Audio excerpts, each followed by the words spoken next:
Present us, O Lord, in all our doings with thy most gracious favor, and further us with thy continual help, that in all our works, begun, continued, and ended in thee, we may glorify thy holy name, and finally, by thy mercy, attain everlasting life. Amen.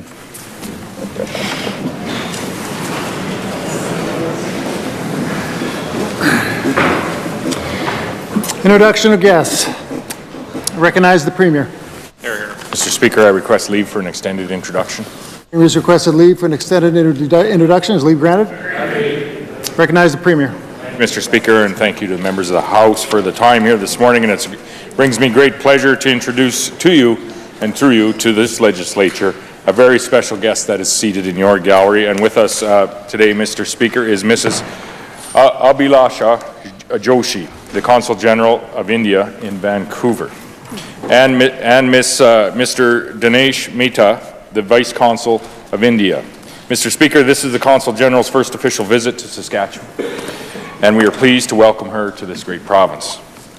Consul Joshi is an experienced diplomat, Mr. Speaker, with more than 20 years of service, a distinguished career that includes postings in Portugal as well as in Brazil. Mr. Speaker, the Consul General has a busy agenda during her visit here. She's already met with the Minister of Agriculture, the Minister responsible for Export and Trade, the Provincial Secretary, His Honour, and the Lieutenant Governor. And Mr. Speaker, I'm looking forward to meeting with Consul General later this afternoon. Mr. Speaker, Saskatchewan and India enjoy a very special relationship, a relationship that has many dimensions. The province of Saskatchewan is Canada's top exporter to India, shipping about $1.1 billion worth of goods last year alone. Saskatchewan is India's largest supplier of lentils and peas, as well as a major source of potash. And since 2015, uranium mined in northern Saskatchewan has contributed to India's energy security and has helped India meet its climate change objectives. Mr. Speaker, in addition to our trade ties, Saskatchewan and India have a well-established educational partnership. Currently, there are 23 agreements in place between our province's post-secondary institutions and their counterparts in the nation of India. More than 1,000 students from India are currently studying in the province of Saskatchewan. India has also made a major contribution to the remarkable population growth in our province over the past decade. We've welcomed more than 14,000 people from India since 2007 who currently make Saskatchewan home, and these newcomers have enriched and strengthened our province beyond measure.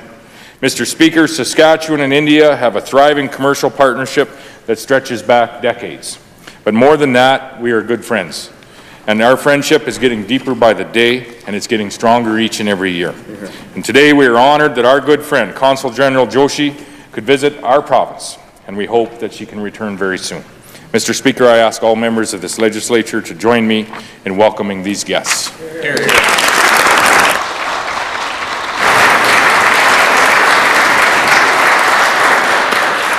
I recognize the Leader of the Opposition. Thank you, Mr. Speaker. I'd like to join with the Premier in saying welcome and namaskar to Mr. Mehta and Mrs. Joshi, and I guess a bem-vindo to Mrs. Joshi as well. Good to see you. And thank you very much for being here. And it's a wonderful thing to be able to have this visit and to be able to celebrate the existing partnerships, this Indo-Canadian connection and Indo-Saskatchewan connection that is becoming stronger by the year. The Premier mentioned the important trade in lentils and chickpeas and in the mining sector as well. And of course, along with the economic connection, the growing cultural and community connection. I know members on this side, even in the past week, were at Hindu vegetarian suppers, iftar dinners, and Nagar Kirtan parades. So the way in which the Indo-Canadian community is contributing to the life of Saskatchewan is noticeable year after year, and I'd like to thank the members to join me in saying welcome and thank you for joining us today. I recognize a member for Prince Albert Carleton. Mr. Speaker, to you and through you, I'd like to introduce several people seated in your gallery. First of all, Mr. Carlo Triolo, General Manager of United Group in Saskatoon, and Chandra Boyer, Operations Manager of Comfort Cabs. Thanks for standing, and both of whom are members of the Saskatchewan Taxi Cab Association. I want to thank them for coming down here today, and we look forward to continuing to work with the STCA to discuss possible ride-share options for the province. I've met with STCA on a few occasions, as have some of my colleagues, and I want to thank them for their insight and for being part of the consultation process. I encourage all members to join me in welcoming them to their legislative assembly. Hear, hear. Recognize the member for Regina Lakeview. Thank you, Mr. Speaker. I'd like to join with the Minister in welcoming Mr. Carlo and Ms. Boyer to their Legislative Assembly and for being here as part of the delegation today as we enter into committee on Bill number 114. I'd like to thank them for their advocacy on behalf of their industry and for their insight. And I would invite all members to join me in welcoming them to their Legislative Assembly. Recognize the member for Saskatoon Southeast. Thank you, Mr. Speaker. I would request leave for an extended introduction. The member has requested leave for an extended introduction. Leave granted. Recognize the member. Thank you, Mr. Speaker. I'd like to take a moment to introduce some honored guests seated in your gallery this afternoon. They are Victims Services Volunteer Victim Support Workers. These are the volunteers who reach out with compassion when others are in crisis. We recognize volunteers today as we mark Victims and Survivors of Crime Week. We thank them every day for the work that they dedicate and the time that they spend to helping people across our province. Today, our honored guests are celebrating some milestones, 10, 20, and 25 years doing what they do. With us today, we have the 10-year recipients, Monica Pazonka and Sheila Nicholson with Regina Victim Services, Marion McDonald with Southeast Victim Services, Marie Hildebrandt and Gail Stonehouse with Battleford's Victim Services, Don Tenyek with Parkland Victim Services. The 20-year recipients are Margaret Minsky with Battleford's Victim Services, Anita Klochko with Parkland Victim Services, Doug Harrelson with Southwest Victim Services, and finally the 25-year recipient is Gary Pepler, who is a board member with Parkland Victim Services. There are currently 220 volunteer victim support workers whose selfless work makes Saskatchewan a better place to live and to be. In 2017-2018, volunteer victim support workers gave over 10,300 hours of their time to help 11,821 victims of crime and tragedy. I was honored to have lunch and meet with our guests today, and I'm grateful for the work that they do for us every day. So I would ask today, Mr. Speaker, that we join with me in welcoming all of these people to the Legislature, but more importantly, to thank them for the work that they do without compensation, and it makes our province a truly great place to be.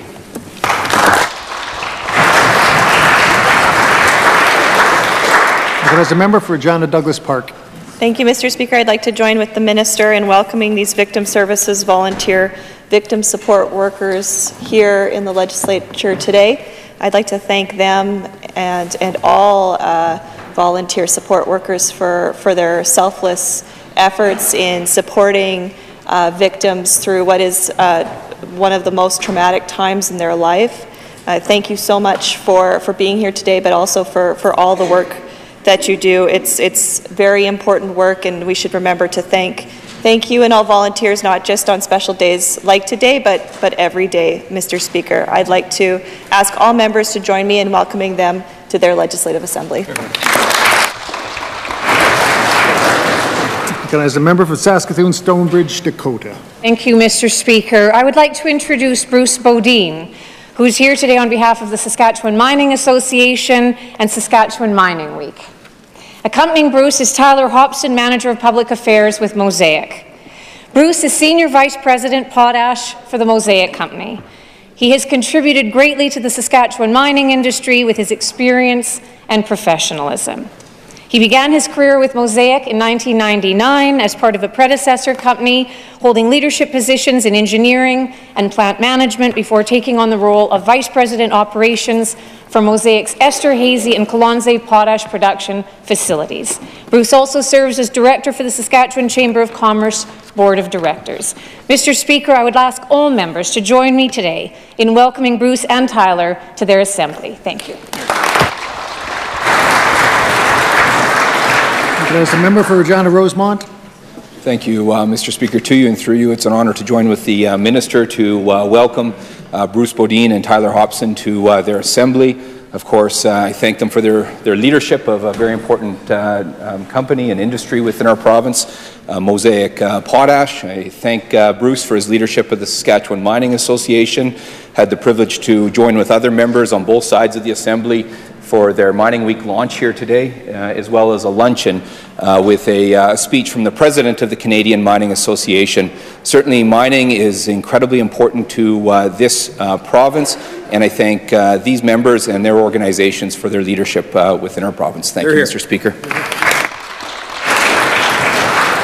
Recognize the member for Janet Gardner Park. Mr. Speaker, I request leave for a couple of introductions. The members requested leave for a couple of introductions. Is leave granted? Recognize the member.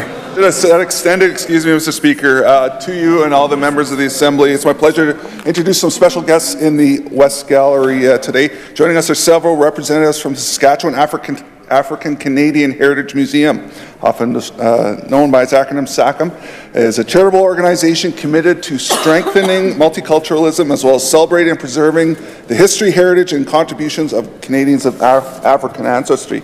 With us today are Vice Chair Winifred Rogers, Carol Lafayette-Boyd, Reggie Newkirk, Blair Dixon, Barry Rogers, Alan Smeta, and Christine Luonga. I believe I got all of them.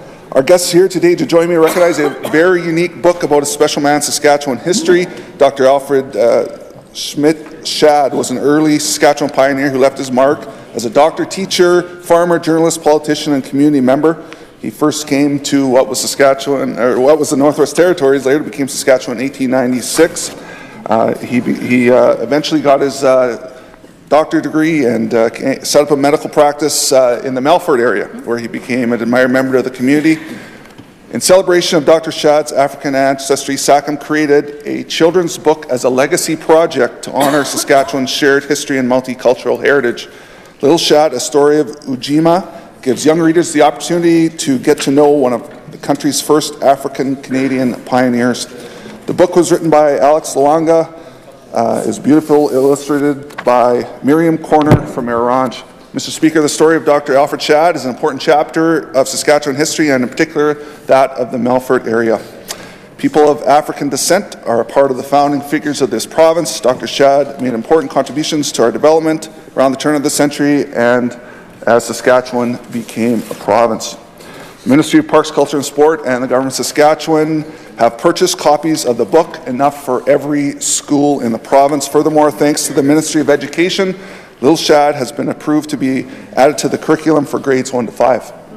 Mr. Speaker, I ask all members join me in welcoming these guests to their Legislative Assembly, thanking them for their dedication and hard work, and saluting multiculturalism as one of our core values as a province today and into the future. Hear, hear.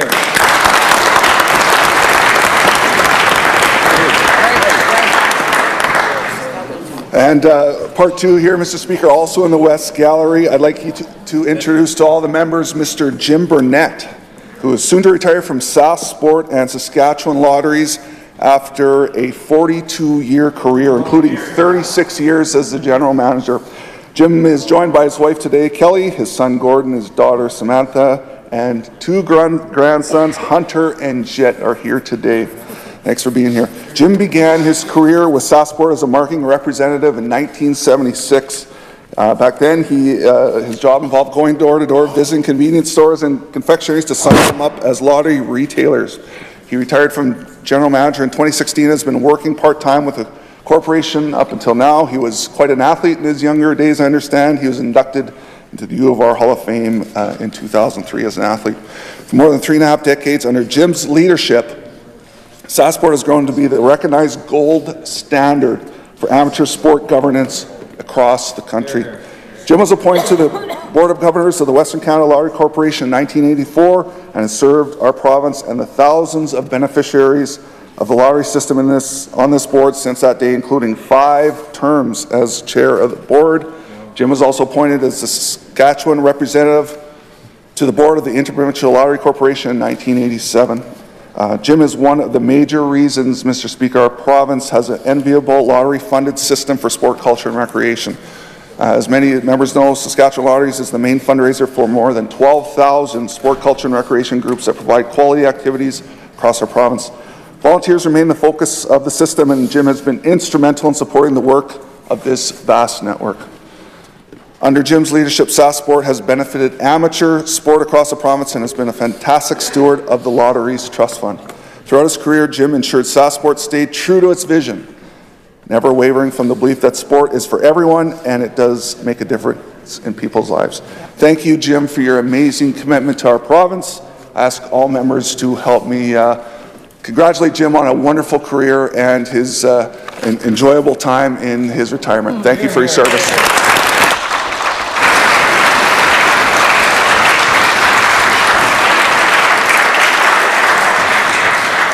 Recognized a member for Regina Elphinstone Centre. Thank you very much, Mr. Speaker. I'd like to join with the Minister on behalf of the official opposition in welcoming these two very important delegations to their Legislative Assembly. Certainly, as a province who has the motto from many people, strength, and who takes no small amount of pride in voluntarism, the way that people pitch in to make this province even better, Mr. Speaker, these two delegations are exemplars of that very tendency. Certainly with the Saskatchewan African Canadian Museum and the launch of Little Chad and the helping that story of Dr. Chad to ring out throughout our schools and throughout our communities, and that it might be better known, is a wonderful initiative, and certainly speaks to those values that we've touched on at the top there, Mr. Speaker, and certainly that delegation is here with people like Carol Lafayette Boyd and Reggie Newkirk and folks that have done so much for our province. It makes very good sense that they are here today to mark that introduction. And then as well, in terms of Jim Burnett, 42 years, Mr. Speaker, 5 terms with the Lottery Corporation, 42 years with SAS Sport. What a contribution that has been made by this individual to the province's well-being, to the sporting life that is so important in so many ways, Mr. Speaker. So we're very glad that he's here today to have that marked out. We're here very glad to see that he's brought his family to witness this, and that we might show him something of the appreciation that is there right across this province for the contribution that has been made by this individual. So, Mr. Speaker, again, I'd like to join with the Minister on behalf of the official opposition in welcoming these two very important delegations to their Legislative Assembly. Recognized a member for Arm River. Thank you, Mr. Speaker. Sitting in the West Gallery are 10 grade 12 students, history class number 30. They're accompanied by their teacher, Victoria Danlick, and chaperone, Sarah Chamberlain Brown. I'm looking forward to meeting with you after session, and I hope today we make a little bit of history for you. So to you and through you, I'd like to welcome them here to their legislature. Thank you for coming. Recognized a member for Indian Head Milestone. Thank you, Mr. Speaker. To you and through you to the rest of the Assembly, I'd like to introduce 30 grade 6 and 7 students from Pilot Butte School that are seated in the West Gallery. Mr. Speaker, I had the opportunity to meet with them at about 10:30. They had some great questions. We tried to field as many of them as we possibly could. We gave them juice boxes. That should do. Mr. Speaker, we ran out of time, actually. They had so many questions, but it was very enjoyable. I want to mention their teacher, Gina Bradshaw, which is no stranger in this house. She's brought many class, not necessarily Pilot Butte, but other schools to the legislature. She also attended the SSTI Teachers Institute on Parliamentary Democracy. And that's such a great program. Also accompanying her is teacher's aide Marcia Sawchuk. Mr. Speaker, I would like all members to welcome them to their Legislative Assembly. As a member for Carrot River Valley. Well, thank you, Mr. Speaker, and to you and through you, I would also like to follow the member on introducing our daughter, Gina Bradshaw, to this legislature. Gina is quite the girl. She has wanted to be a school teacher right from when she was in grade 9, and lo and behold, she is. And I'd have to tell you a little bit. She really has the gift of the gab, but when she talks, when she talks, she actually makes sense, far different than some of the other people in her family. But anyway, Mr. Speaker, I would like all members of this legislature to welcome Gina to her legislature.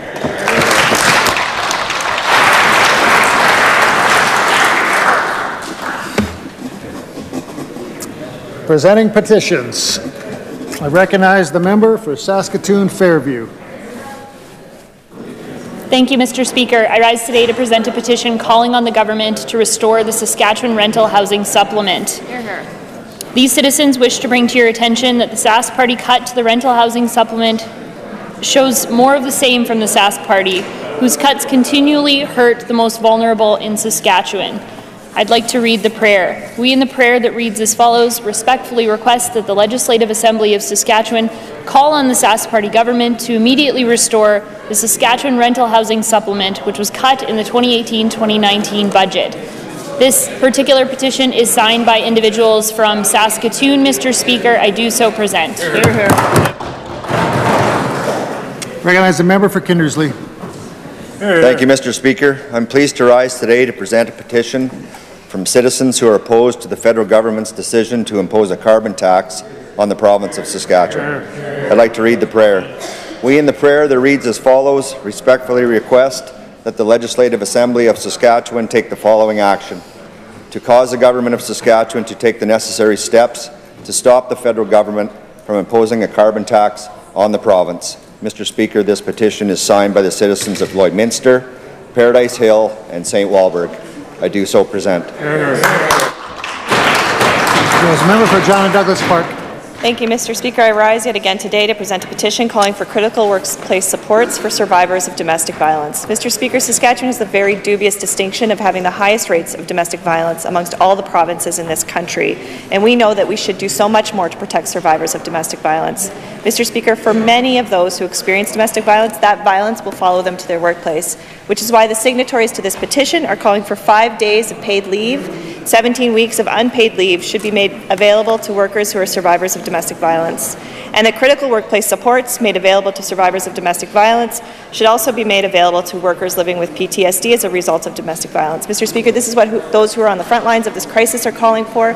PATHS and YWCA of Regina are two such examples of organizations who see the benefit to ensuring that those who are fleeing situations of domestic violence are able to maintain their employment while they transition to a more safer home environment. In fact, Mr. Speaker, we saw a report tabled last week by this government. One of the recommendations in that government talked about ensuring supports for survivors of domestic violence in the workplace, ensuring that workplaces understand the importance of being able to recognize and support those who are experiencing domestic violence. Mr. Speaker, this is what we've called for in a private member's bill, Bill number 609, the fourth time we've put forward these provisions in the last 2 years. Mr. Speaker, it's time for this government to step up, do the right thing, and pass those provisions for these survivors. I'd like to read the prayer. We in the prayer that reads as follows, respectfully request that the Legislative Assembly of Saskatchewan call upon the Sask Party government to pass legislation to ensure critical supports in the workplace, including reasonable accommodation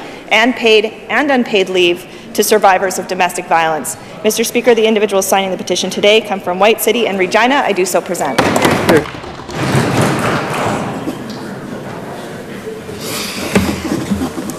Reading and receiving petitions. Statements by members. Recognize the member for Cypress Hills. Thank you, Mr. Speaker. I'm pleased to rise today to recognize Saskatchewan Mining Week. Mining Week, which is organized by the Saskatchewan Mining Association, features events and activities throughout the province, showcasing various aspects of the mining sector.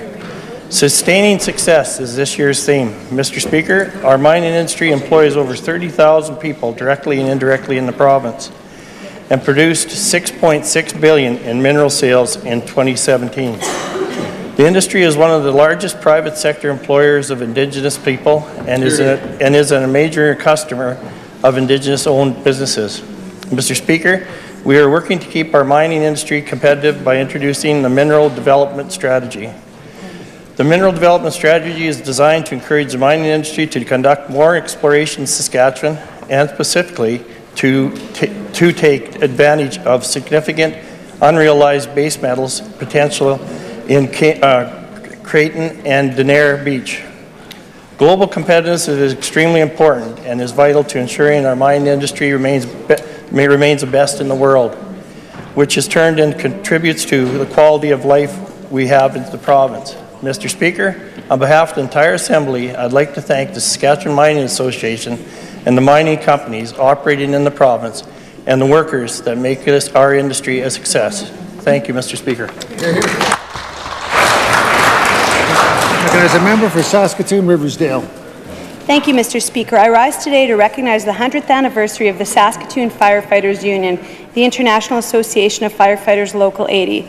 Although today is the official anniversary of Local 80's affiliation with the IAFF, this past Saturday I had the pleasure to attend the celebration organized by our firefighters at TCU Place, along with members from Saskatoon Centre, Churchill Wildwood University and Westview.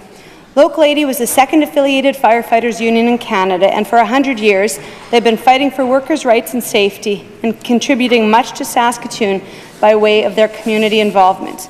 The men who worked at the fire hall in 1918 had unregulated working hours and conditions, inadequate personal safety equipment, and were basically living at the fire hall. That voice isn't entirely there yet, Mr. Speaker. In the early days, the firefighters even required permission to go home to spend time with their families. But by working together, they've been able to secure safer working conditions on everything from respirators to mental health supports. But there is still a strong need for their local to fight for the rights of their members who keep us all safe. And I know that the men and women of IAFF Local 80 will continue for the next 100 years to advance workers' rights, fight for fairness, and keep up their commitment to community. I ask all members to join me in congratulating IAFF Local 80 on 100 years of excellence and in thanking all firefighters for the difficult job they do. Thank you. As a member for Swift Current. Thank you, Mr. Speaker. On Thursday, my colleague, the member from Prince Albert Carleton, announced that there were 40% fewer deaths involving drugs or alcohol on Saskatchewan roads in 2017. The numbers indicate that there were 39 deaths last year, and while this is certainly an improvement, impaired driving remains a concern in this province and a focus of this government. One death due to impaired driving is still one death too many. SGI has done a phenomenal job of increasing awareness of the problem with their People Shouldn't Disappear campaign. This has been one of their most powerful campaigns to date. It features families, friends, and those who have lost their lives because of impaired driving. We just cannot imagine the pain of the families who have lost someone to impaired driving, but through their pain, they're trying to make a difference. We would also like to thank MAD Canada for their continuous support in the fight to end impaired driving.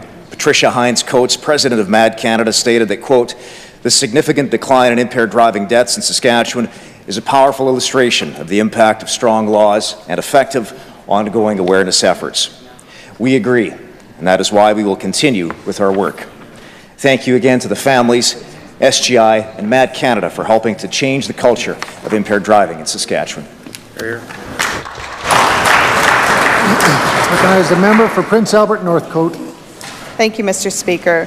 On April 16th, I was pleased to attend the Prince Albert Grand Council 27th Annual Fine Arts Festival held at Senator Alan Bird Memorial Centre in Prince Albert, and was honoured to be one of the people invited to take part in the grand entry. The Fine Arts Festival is an exciting event with participants from all the Prince Albert Grand Council schools across northern Saskatchewan. The number of participants and chaperones is over 1,800, and it grows every year. The competitions include drama, oratory, music, and dance in different age categories. There are powwow exhibitions, a trade show, and each day of the event brings with an early morning pipe ceremony. Mr. Speaker, this is an excellent opportunity for First Nations students to take part in the fine arts, which helps them develop the confidence and knowledge to pursue other goals. Our children have so much talent and creativity, and it is all on display at this Fine Arts Festival. Mr. Speaker, I ask that all members join with me in congratulating the participants of the Prince Albert Grand Council 27th Annual Fine Arts Festival, their families and chaperones, and to commend the Prince Albert Grand Council for sponsoring and hosting this event every year. Thank you. As a member for Saskatoon Westview. Thank you, Mr. Speaker. Mr. Speaker, this weekend, I, along with the Minister of Education and the member from Saskatoon University, had the pleasure to participate in the Sikh Day Parade in Saskatoon. This event, also called Nagar Kirtan, was held as part of the Vaisakhi religious celebration, and there was an open invitation to the entire city to come and enjoy the festivities. Thousands of people came out to participate in the colorful festivities, which included free food, turban wrapping, and traditional demonstrations, among other activities. A number of other dignitaries were also in attendance, including Saskatchewan Lieutenant Governor, the Honourable Tom Malloy, Saskatoon Mayor Charlie Clark, and Federal Minister of Infrastructure and Communities, Amarjeet Sohi. Mr. Speaker, since 2007, 108,000 newcomers have arrived in Saskatchewan, a 480% increase since the 10-year period prior. A large portion of these new arrivals, 14,738 people, came from India. Mr. Speaker, diversity is and will continue to be crucial to our province's future, and opportunities to celebrate it are always important. These events make our communities a more harmonious and interesting place to live and grow together. I ask all members to join in this assembly and in congratulating the Sikh Society on this wonderful community celebration. Thank you, Mr. Speaker. I recognize the member for Saskatoon Churchill Wildwood. Thank you, Mr. Speaker. Mr. Speaker, yesterday afternoon I had the opportunity to bring greetings on behalf of our government to the City Hospital Foundation fundraiser with special guest Mr. Wendell Clark. The event was held at Preston Park Retirement Residence in my constituency of Saskatoon Churchill Wildwood. I always enjoy an opportunity to reconnect with the friends I've made at Preston Park 1 and 2. It's important for us to acknowledge and appreciate the lifetime of work our seniors, such as the wonderful men and women at Preston Park, have done to make this province such a great place to live. Mr. Speaker, it was an honour to welcome Wendell Clark back home to Saskatchewan as well. Wendell has had an impressive NHL career, and he has shown his commitment to this province through his ongoing efforts to give back. This event was no exception, Mr. Speaker. Wendell took the time to share some of his hockey experiences and participate in a lively question and answer session. The large crowd enjoyed watching Wendell take shots on goal, all to raise funds for Saskatoon City Hospital Foundation. Mr. Speaker, I'd like to thank Wendell Clark for taking the time to attend this event and visit with Preston Park residents and guests. And I would also like to thank everyone who attended for their support and for the funds raised for the City Hospital Foundation. Thank you. Recognize the member for Johnawal Shakers. Thank you very much, Mr. Speaker. Mr. Speaker, the 100th MasterCard Memorial Cup has officially come to a close. Last night, the QMJHL champions, Acadie Bathurst Teton, took on our home team, the Regina Pats, to a sold-out crowd at the Brand Centre. After 3 periods of fast-paced hockey action, the Tetons were victorious, earning the right to raise the Memorial Cup for the 100th time. Mr. Speaker, the final score was 3-0 for the Tetons. This event was about more than just hockey, Mr. Speaker. Dedicated volunteers were recognized, Canadian history and our military was celebrated, and past hockey legends were honoured. Throughout the weekend, there were well over 70 Pats alumni in attendance, including fan favourites like Ed Stanowski and Jordan Eberle. Mr. Speaker, before the last game, hockey legend Freddie Sasakamoose, the first treaty status First Nations player to lace up the skates in the NHL, was honoured. The Regina Pats were also honoured to bring their goalie, Jacob Wasserman, to a game, who was a member of the Humboldt Broncos team and was involved in that fatal bus crash. Mr. Speaker, I'd like to congratulate Pats captain, Sam Steele, on being awarded the Stafford Smith Memorial Trophy as the most valuable player, leading the tournament in scoring with 13 points. Sam has been an incredible leader and role model for so many young players here in Saskatchewan, and we wish him best in his career as he continues on to the NHL.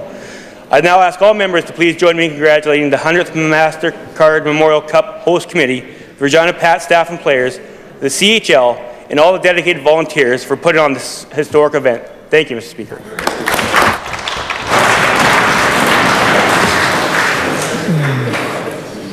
Question period. Recognize the Leader of the Opposition. Thank you, Mr. Speaker. In Alberta today, Premier Notley is doing the right thing and apologizing for the Alberta government's role in the 60s scoop. Here in Saskatchewan on Thursday, the Federation of Sovereign Indigenous Nations released their Saskatchewan First Nations suicide prevention strategy. They opened that document with a quote from a research participant in La Ronge that reads, "We become experts in dealing with crises. Now we have to become experts in preventing crises from happening."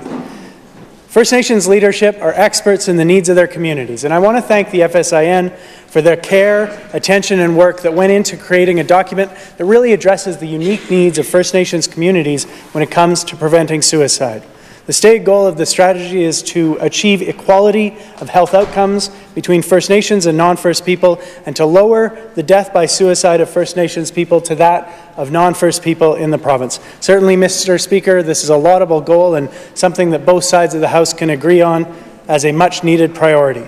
So my question today is, will this government join us in full support of this strategy and commit today to providing the funding and support necessary for FSIN to implement this strategy in Saskatchewan? Recognize the Premier. Thank you very much, Mr. Speaker, and I thank the member opposite for the question, Mr. Speaker. With respect to the apology today that'll be forthcoming from our understanding from the province of Alberta to those 60 scoop survivors, Mr. Speaker, we commend the province of Alberta, and we in this province have also committed to apologizing, Mr. Speaker, and we've been engaging with survivors and leadership, Mr. Speaker, to ensure that apology is fulsome, Mr. Speaker, and it's an apology that is worked on with all sides at the table, Mr. Speaker, and we look forward to that apology forthcoming.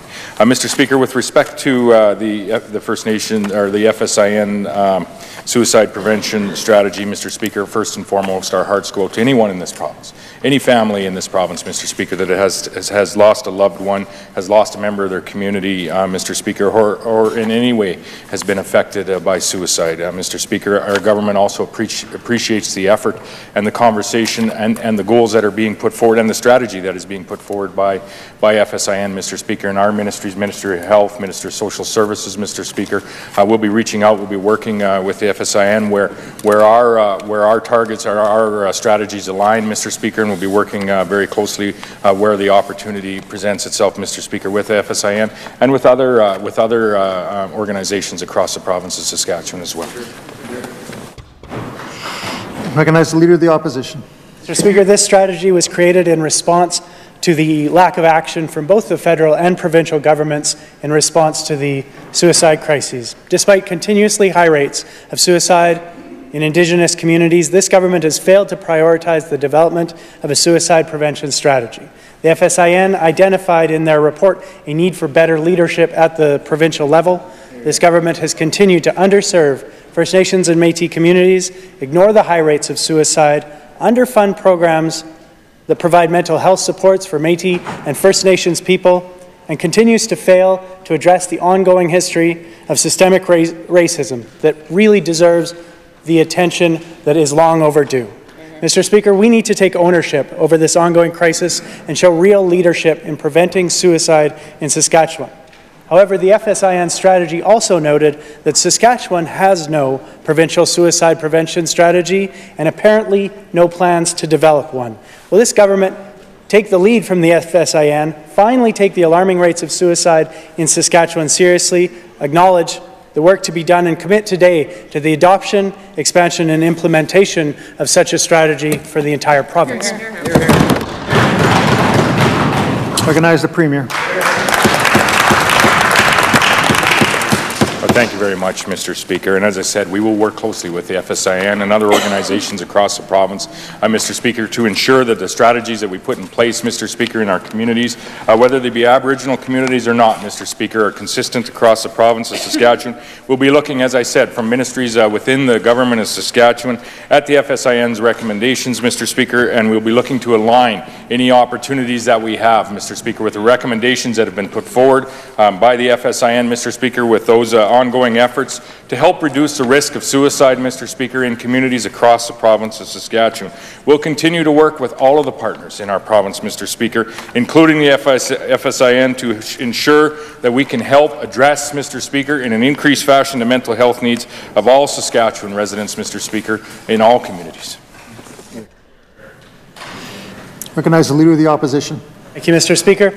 We need immediate action on this problem. One more death by suicide in this province is too many. And that action starts with a commitment today to a prevention strategy for the province and committing to sharing clearly the data that exists. In May, the Minister of Health tabled statistics showing 1,432 deaths by suicide in Saskatchewan between 2005 and 2016, with 265 of those being First Nations people. However, the Office of the Chief Coroner counted 110 more suicides than reported from the ministry and 40% higher First Nations deaths by suicide. FSIN also noted that there appears to be very little available data on the rates and patterns of suicide attempts by Indigenous people in Saskatchewan, and asked that the Ministry of Health commit to recording and sharing detailed data of suicide and suicide attempts in the province. So, Mr. Speaker, can this government explain the discrepancies between the minister's numbers and those of the Chief Coroner's Office? Will this government commit to providing the necessary resources to the Office of the Chief Coroner and the Saskatchewan First Nations Suicide Prevention Secretariat to fill the data gaps and work towards equity on health outcomes between First Nations people and non-First peoples in Saskatchewan? Hear, hear. Recognize the Minister of Rural and Remote Health. Mr. Speaker, to the specific question from the Leader of the Opposition, we'll look into the discrepancies that he may be outlining between ministry numbers and the coroner's numbers, Mr. Speaker. But I must point out that there has been a lot of action taken by this government over the last number of years when it comes to suicide, northern suicide, and in fact, mental health supports and suicide supports for people throughout the province suffering from the loss to suicide, Mr. Speaker. We know it's a terrible loss when anybody loses their life before their time, specifically somebody in youth, Mr. Speaker, but we do know that although it's not a stopgap, a significant initiative, but 811 is something that is very useful when it comes to someone that's feeling suicidal or having mental health struggles for a first point of contact, Mr. Speaker. And as I've talked about in the House previously, we do fund the Saskatchewan Health Authority to provide mental health supports throughout the province, whether it's through psychotherapists, whether it's through psychiatrists, whether it's through mental health first aid or other different supports, Mr. Speaker. And as we've committed to as well with the report from the Children's Advocate to looking at delivering mental health supports in schools, Mr. Speaker, we're going to continue this work and support the people in this province. Recognize the Leader of the Opposition. Thank you, Mr. Speaker. Suicide prevention strategies around the country and around the world have shown significant impact on decreasing the number of people who attempt or complete suicide. It's something that's much needed in this province and needed for action to move forward on today. Mr. Speaker, I want to take a moment to acknowledge Marie Ajaritis, who's here today with us in the West Gallery. Marie and her family suffered an unimaginable loss in 2015 when her young son died of an accidental fentanyl overdose. This tragedy is a story that is becoming all too common in our province. Yet this government has done almost nothing to address the issue. They announced a provincial task force to address fentanyl and opioid deaths over a year ago, yet we've heard nothing further from this task force, no reports, no recommendations. Apparently there are no people whose families have been impacted by drug use on the committee, and the Minister of Health has said they'll continue to watch and react instead of doing the work to get ahead of the crisis and prevent further deaths. The government made no mention of the crisis in the 2018 budget, and while this side of the House certainly welcomes the expanded access to naloxone, the fact remains that this government continues to prove that it is reactive rather than proactive in this ongoing and increasing crisis. So I ask, Mr. Speaker, does this government have a plan to address the rising number of overdoses from fentanyl and other opioids, or is it simply waiting for the next tragedy to strike before it will take any action? Hear, hear, hear. Recognize the Minister of Health. Thank you, Mr. Speaker. Mr. Speaker, my sympathy to Marie and to her family on their tragic loss. Mr. Speaker, to the Leader of the Opposition, specific questions. Obviously, we take this issue very seriously. We've made a number of changes. We've made naloxone kits far easier for people to access, including making them free for families or for people who think they may be in a situation where they're likely to witness an overdose, Mr. Speaker. We've just declassified, excuse me, naloxone to make it even more available, Mr. Speaker. We'll continue to look at ways to prevent these tragedies. The member opposite referenced the committee, the work that was done, Mr. Speaker. For full disclosure, he asked some questions of one of the committee members in estimates last week, Mr. Speaker. One of the health staff members co-chairs that committee.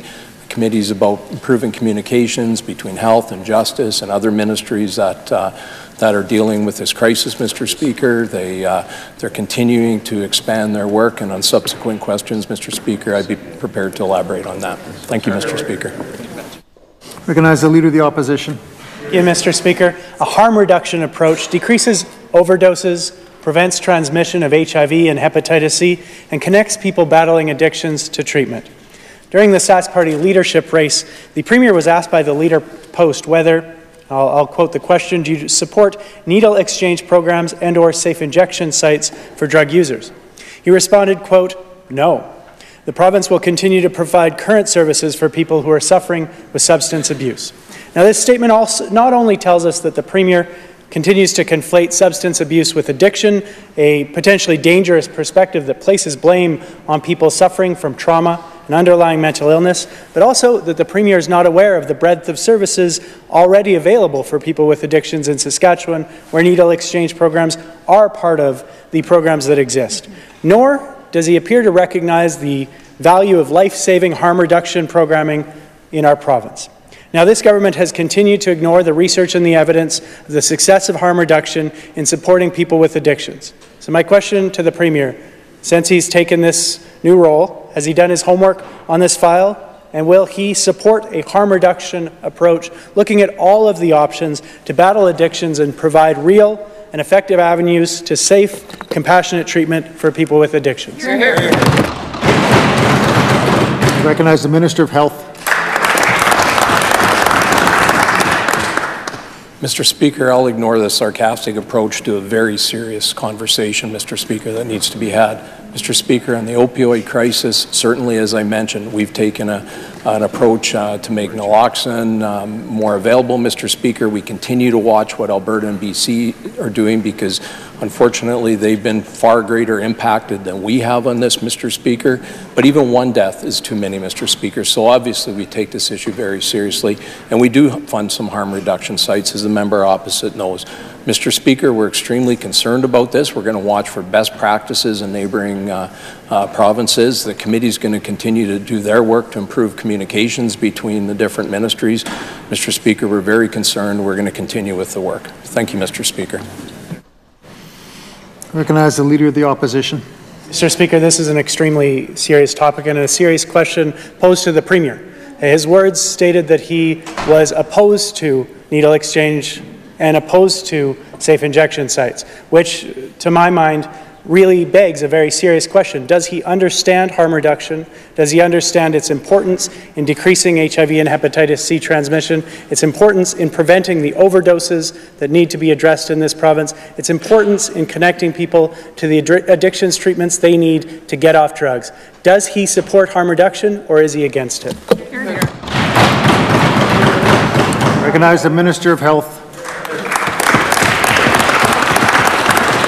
Mr. Speaker, the member opposite knows safe injection sites. There's conflicting opinions on that, Mr. Speaker, but for harm reduction, Mr. Speaker, we very clearly are supportive of that. We've been funding harm reduction sites, Mr. Speaker, for some time now. We use needles and distribute clean needles, Mr. Speaker. The member opposite knows that. He's trying to take a very serious topic and drive a wedge on this, Mr. Speaker. Again, I would just like to offer my sympathy to Marie and her family. If she'd like to meet after question period, Mr. Speaker, I would be pleased to do that. Thank you, Mr. Speaker. Recognize the member for Regina Douglas Park. Mr. Speaker, the Domestic Violence Death Review report was released last week. The report made 19 recommendations that would help prevent domestic violence and support survivors. Mr. Speaker, the report recommended that these reviews occur regularly, like they do in other provinces. But the minister wouldn't provide a commitment to ensure this happens, just like the minister wouldn't commit funding to ensure the other recommendations were successfully implemented.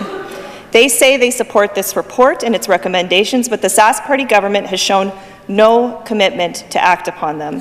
Will the minister commit today to ensure that reviews continue and that the necessary dollars will be provided to implement the recommendations? I recognize the Minister of Justice. Mr. Speaker, I thank the member opposite for the question. With regard to reviewing on an ongoing basis, of course that's necessary and it's essential. This was a report that was done by a large group of people who are otherwise engaged in very good work across the province. I don't want to see those people have to spend their time on an ongoing method of dealing with the statistics or the analysis that takes place. The groundwork that they've laid sets a path forward with regard to what we need to do with maintaining stats, and obviously that has to be done, should be done by people within the ministry, perhaps reach out to some of these same people again. So of course, the answer is yes, we need to maintain and continue logging, cataloging what we hope is a diminishing number of people that are affected by this. With regard to the other issues that you raised with regard to our commitment to the report, we indicated our acceptance of all the recommendations in the report. Some of the recommendations deal with on-reserve things, require work with federal government. We also have issues to work with across several ministries, and we will continue that work, Mr. Speaker. Recognize a member for Regina Douglas Park. Speaker, we need more than words, we need action. Saskatchewan has the highest rates of domestic violence, but Saskatchewan also has the second highest rates of sexual assaults. Those working in these areas will tell you that Saskatchewan needs both a sexual assault strategy and a domestic violence strategy. Mr. Speaker, both are necessary and both are needed. Can the minister commit to both a sexual assault strategy and a comprehensive domestic violence strategy that includes the recommendations from the Death Review report? Recognize the Minister of Justice. Yes. Recognize the member for Regina Lakeview. Mr. Speaker, this spring, the Premier walked back his promise to properly fund education. Some divisions have received cuts, while others have received near or status quo funding. To remind everyone, the status quo includes that $54 million cut from last year. Mr. Speaker, many of the boards that received almost status quo budgets have significantly more students this year. With more students and essentially the same funding, it doesn't take a lot of math skills to figure out that these cuts will find their way to the classroom. Mr. Speaker, in the last 2 years, there are 2,700 more students across the province, 1,200 more students in Saskatoon divisions alone. Can the minister admit that with thousands more students and nearly status quo funding, there will be further cuts to our children's classrooms? Recognize the Minister of Education. Thank you, Mr. Speaker. Well, Mr. Speaker, I'll do nothing of the kind, Mr. Speaker. Mr. Speaker, in this budget this year, Mr. Speaker, our government has committed to an additional $30 million in school funding, Mr. Speaker. That's the annualized funding on the $7.5 million that our Premier that announced in the rotunda of this very building, Mr. Speaker. We're going to continue to have conversations, Mr. Speaker, with school boards. I've already indicated, not only on the floor of this Assembly, Mr. Speaker, to the STF and the SSBA, Mr. Speaker, that we'll look at the enrollment projections as we start having ongoing conversations, Mr. Speaker, with developing budgets, Mr. Speaker. We're going to have those conversations, but this government is committed, Mr. Speaker, to making sure that we provide the proper funding to classrooms, Mr. Speaker, so that our children of this province can get the proper education. We're committed to that, Mr. Speaker, and we'll continue to do that. Recognize the member for Regina Lakeview. Mr. Speaker, boards around this province are currently in the process of finalizing their budget submissions, and it will be readily apparent very soon just how inadequate that partial backfill of those cuts really will be. Last year, school boards all across the province had huge cuts and shortfalls, and with barely above status quo funding from the Sask Party government, they will have shortfalls again this year. Mr. Speaker, Saskatchewan school divisions are looking at their books, and many know that they don't have what they need to support the growing number of students. Student ratios will go up, and more programs could be cut. So has the minister heard from school boards about the shortfalls that they're facing and the cuts that they'll have to make to classrooms when kids go back to school this fall? I recognize the Minister of Education. Well, Mr. Speaker, the member is a former school board trustee, Mr. Speaker, and she would know if she's talked to the Regina Public School Board, Mr. Speaker, that her former school board hired 32.5 FTEs, Mr. Speaker, based on the $7.5 million in-year commitment that we made, Mr. Speaker, which annualized to $30 million, Mr. Speaker. Other school divisions, Mr. Speaker, have hired FTEs as well in support of classrooms, Mr. Speaker. As I say, we're going to continue to have those conversations, but I'm going to tell you one thing we're not going to do, Mr. Speaker.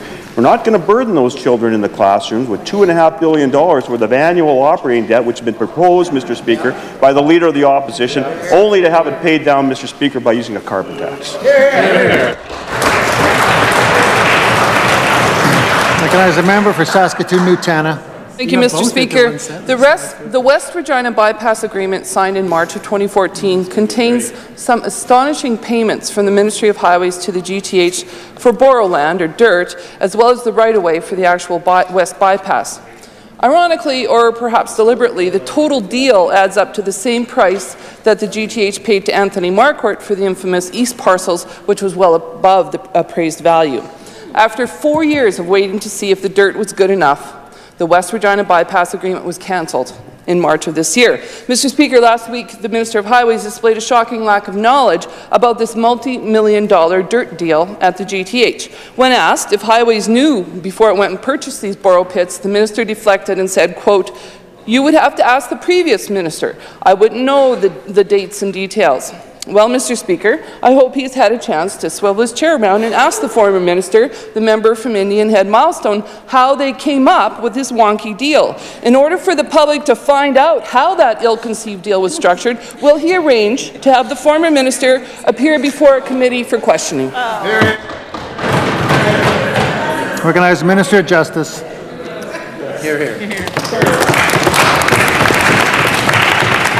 Mr. Speaker, we went on with this at some length last week about the fact that I'm not in the dirt business.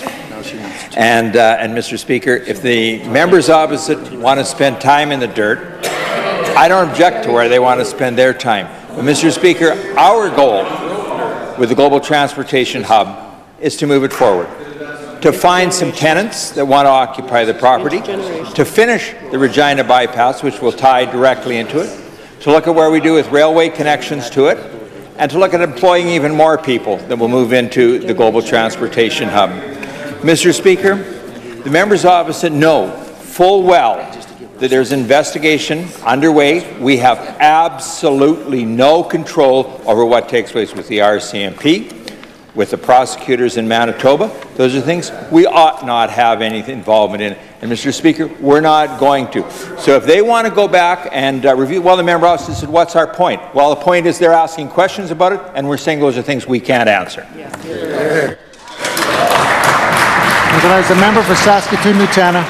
Mr. Speaker, the Minister of Justice knows full well that the questions I'm asking today have nothing to do with the investigation he's referring to.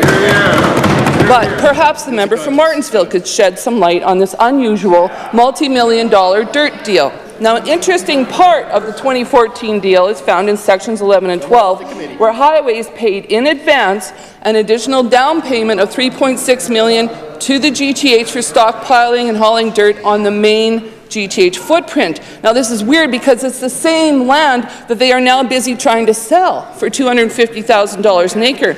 Now, Brighton View bought some of that land last year, 10 acres, with a promise to buy 20 acres more.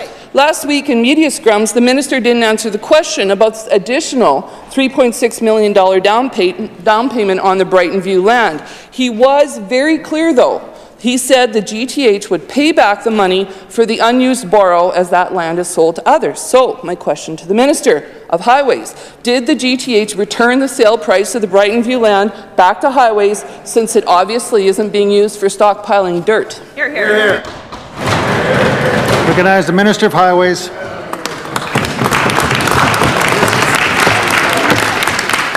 Thank you, Mr. Speaker, and I thank the member opposite for the question. As I said last week, the borough pit was purchased from the Ministry of Highways access to that land if they needed the borough material. The partners, it was then offered to the partners once the tender was awarded, and the partners said at that time their borough pits had better material in it, and they didn't expect that kind of product when they got into their borough pits, so they didn't need that product, Mr. Speaker. This was a major project. There was over 17 trillion cubic meters of product that was going to be needed to build the bypass, which is huge, Mr. Speaker.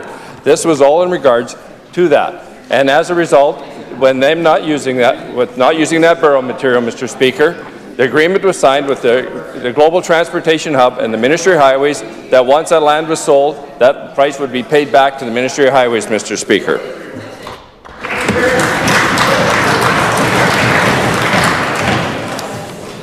Ministerial statements. Introduction of bills. Presenting reports by standing and special committees. I recognize the Chair of the Standing Committee, Intergovernmental Affairs and Justice. Mr. Speaker, I'm instructed by the Standing Committee on Intergovernmental Affairs and Justice report Bill number 73, the Insurance Amendment Act 2017, without amendment. When shall this bill be considered in Committee of the Whole on Bills? Recognize the Minister. I request leave to waive consideration Committee of the Whole on this bill, and the bill be now read the third time.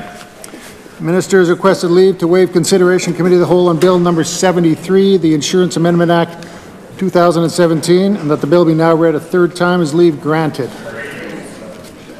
The Minister may proceed to move third reading. I move the bill be now read the third time and passed under its title. It's been moved by the Minister that Bill number 73, the Insurance Amendment Act 2017, be now read a third time and passed under its title. Is the Assembly ready for the question? It's a pleasure to the Assembly to adopt the motion. Carried. Third reading of this bill. I recognize the Chair of the Standing Committee on Intergovernmental Affairs and Justice. Mr. Speaker, I'm instructed by the Standing Committee on Intergovernmental Affairs and Justice to report Bill number 99, Interpretation Amendment Act 2017, number 2, a bilingual bill with amendment. When shall this bill be considered in Committee of the Whole on Bills? Recognize the Minister.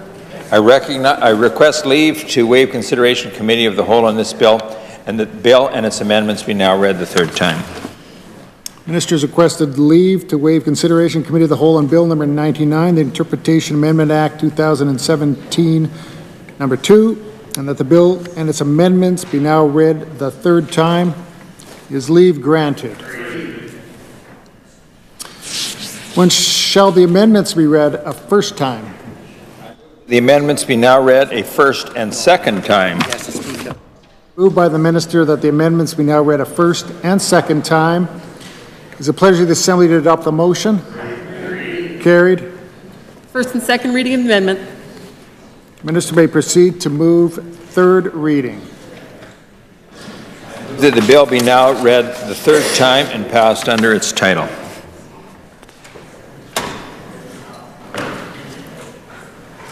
The Minister has been moved by the Minister that Bill number 99, Interpretation Amendment Act 2017, number 2, be now read the third time and passed under its title. Assembly ready for the question? Recognize the Leader of the Opposition. Thank you, Mr. Speaker. It's a distinct privilege to be able to stand and speak to this bill today. I'd like to start by recognizing the people of Saskatchewan who made this important day possible. Over the last 2 years, people across the province have come together to fight this government's privatization agenda. Saskatchewan people knew from the beginning that Bill 40 was about one thing and one thing only: giving this government the ability to sell off our crowns without any mandate to do so. This full repeal of Bill 40 that we're voting on today is a victory that was fought for by Saskatchewan people. The public response to this privatization law, it's something that we haven't seen in this province for many years. Petition drives, rallies, phone bees, letters day after day to members on both sides of the Assembly. Mr. Speaker, I've had the opportunity to travel to all corners of the province since this legislation was introduced. And when it came to Bill 40 and its partial repeal, Saskatchewan people, whatever their political stripe, felt betrayed. And rightly so, Mr. Speaker, because in the 2007, 2011 and 2016 elections, the Sask Party told us very clearly that we had nothing to worry about. They told us that our crowns were in safe hands and that there would be no sell-off whatsoever. Hey, Joe, stick around. But then, surprise, in the fall of 2016, we saw Bill 40, which through a backdoor amendment to the Interpretation Act and some linguistic gymnastics changed the definition of privatization and allowed for the sale of up to 49% of any of our Crown corporations. It was another broken promise from this government. The people of our province rose up and they made it clear that by selling our crowns, this government would be taking away something that gives strength to the people of Saskatchewan. They spoke up and they made their voices heard. So today's victory is a victory for the people of this province. It is all of our victory. It's a victory that comes because this government finally saw the light, which we're thankful for, but it never should have come to this. Our Crown corporations belong to the people of Saskatchewan. They were set up by and for us to serve the public interest, not private interests.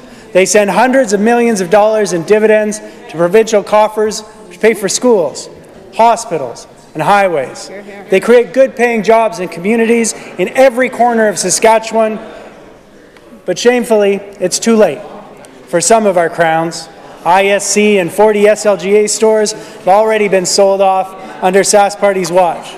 They mused publicly about selling SaskTel on the open market.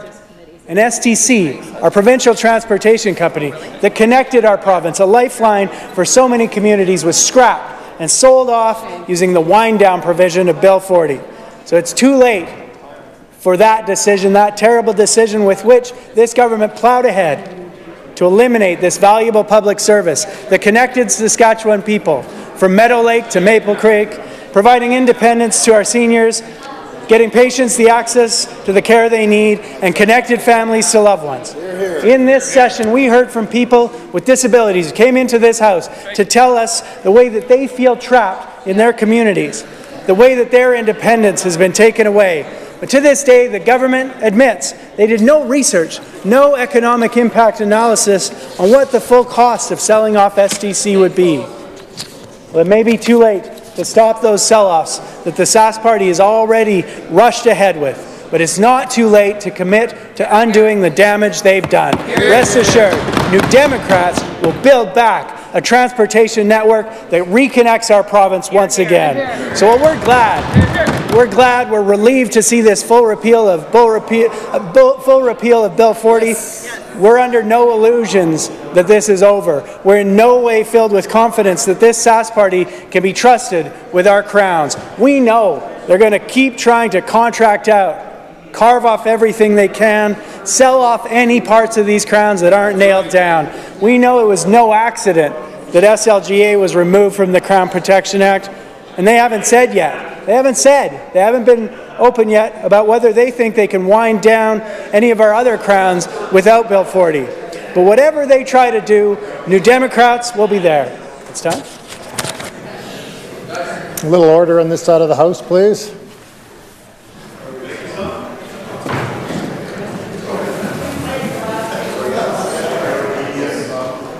Well, this is a debate and a bill, but I recognize the Leader of the Opposition. Thank you, Mr. Speaker. And yes, you're missing something, the members over there who are asking. You're missing a commitment from New Democrats. A commitment from New Democrats that whatever happens, we will be on the job, Mr. Speaker. Every step of the way, we'll be standing with Saskatchewan people to stand up for our crowns and the people who rely on them. And I hope, Mr. Speaker, that those members are listening and that this government has learned its lesson when it comes to privatization, that it's learned that anything less than full public ownership of our crowns is a sell-off, that we won't be back here anytime soon debating laws that look to sell off our crowns. That's what I hope, because that's what's good for Saskatchewan people, and that's what Saskatchewan people want. And New Democrats will always stand up to protect our Crown corporations, and we're going to be happy to support this amended bill to finally repeal Bill 40. And so, Mr. Speaker, I look forward to the vote and to finally getting rid of this terrible legislation of Bill 40. Thank you very much.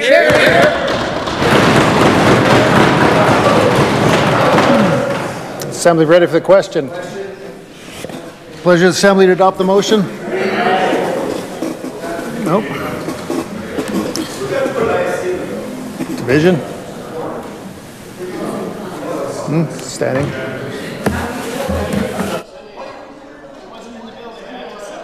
Call the members.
Those in favor of the motion, please stand.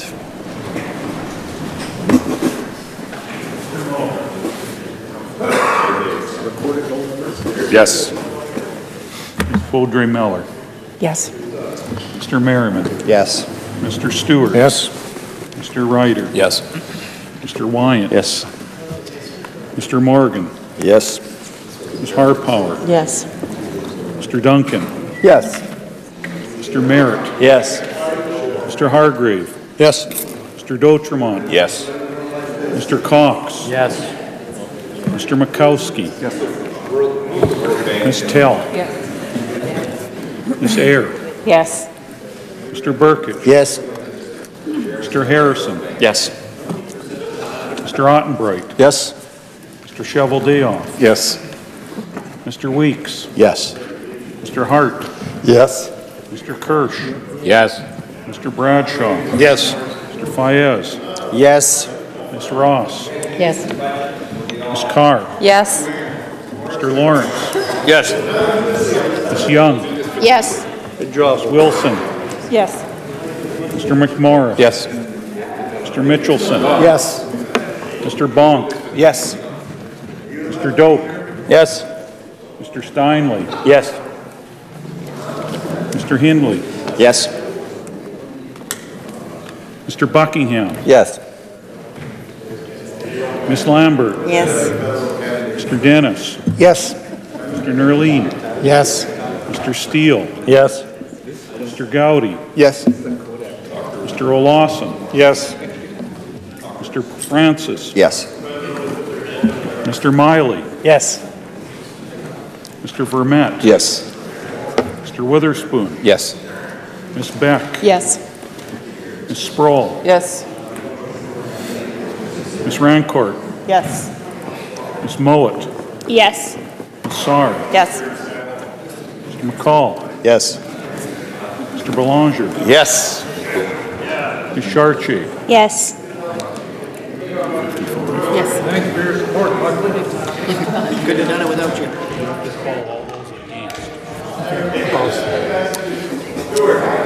All those opposed to the motion?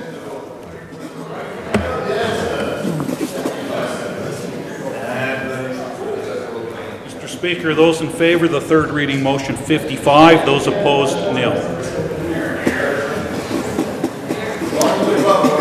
Move the motion carried. It's a pleasure, Assembly, to adopt the motion. Carried. Third reading of this bill.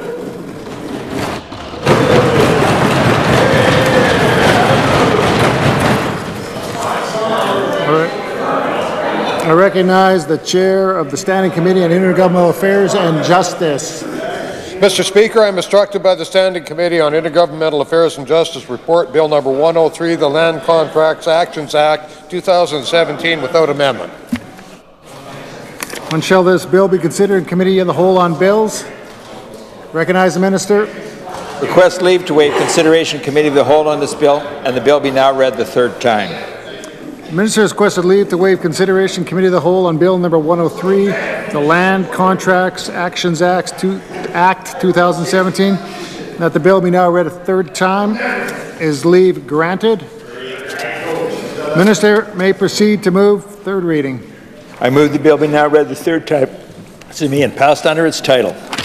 It is moved by the Minister that Bill number 103, the Land Contracts Actions Act 2017, be now read the third time and passed under its title. Is the Assembly ready for the question?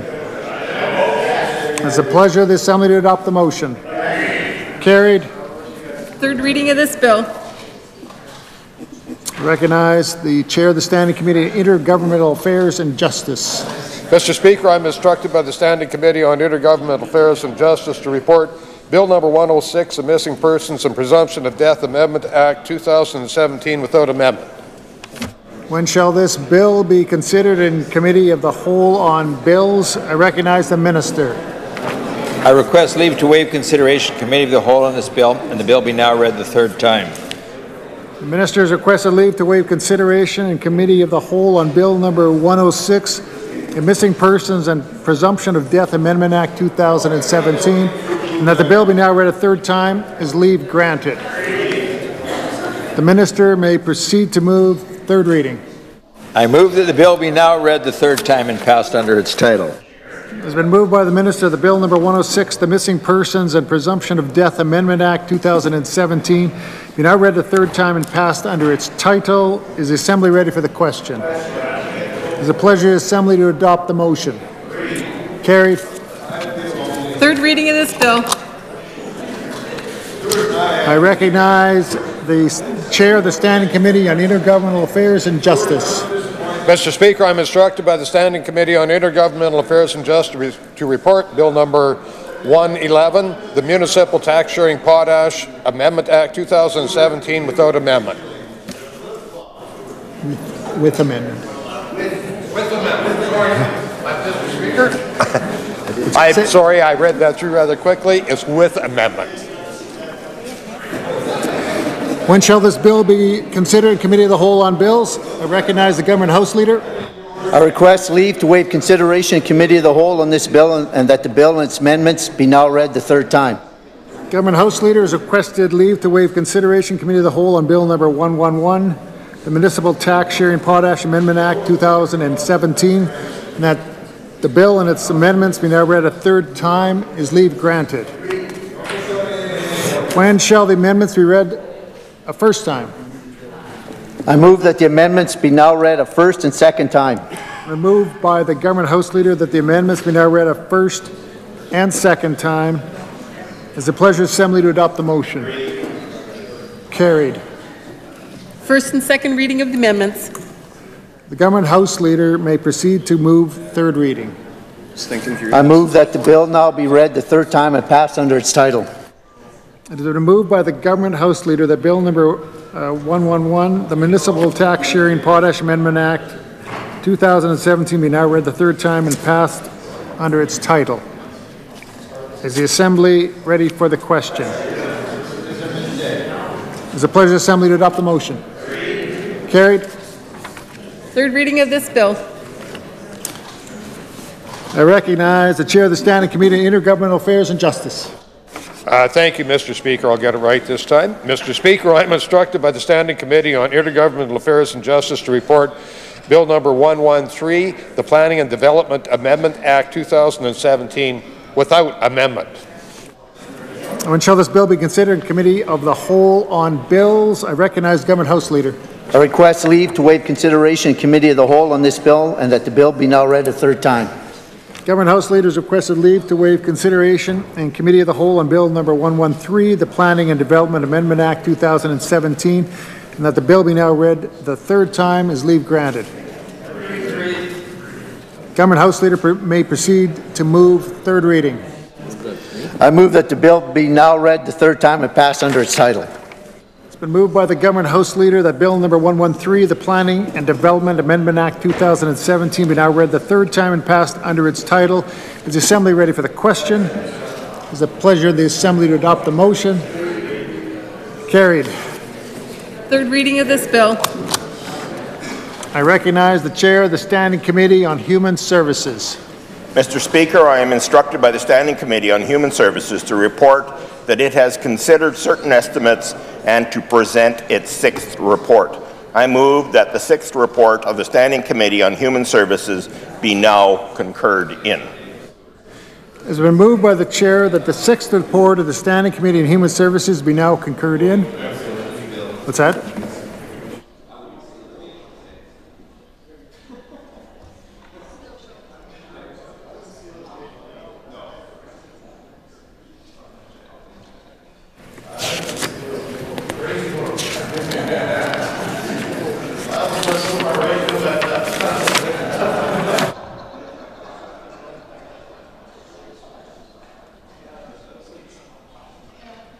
Okay.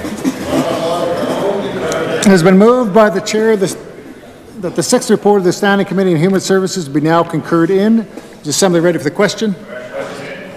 It's a pleasure of the Assembly to adopt the motion. Carried.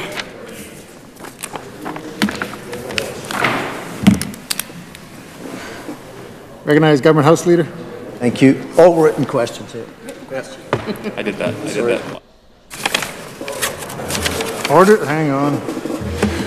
Orders of the day. Written questions.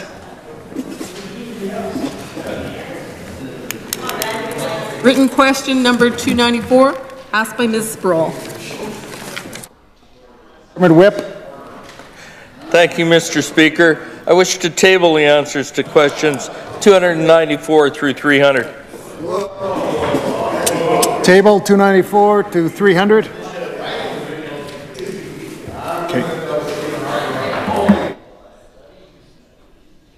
Government. Recognize Government House Leader. So our committees may continue their good work, I move that this House do now adjourn. It's been moved by the Government House Leader that the Assembly be now adjourned. The pleasure of the Assembly to adopt the motion. I move that this Assembly be now adjourned until 1:30 tomorrow.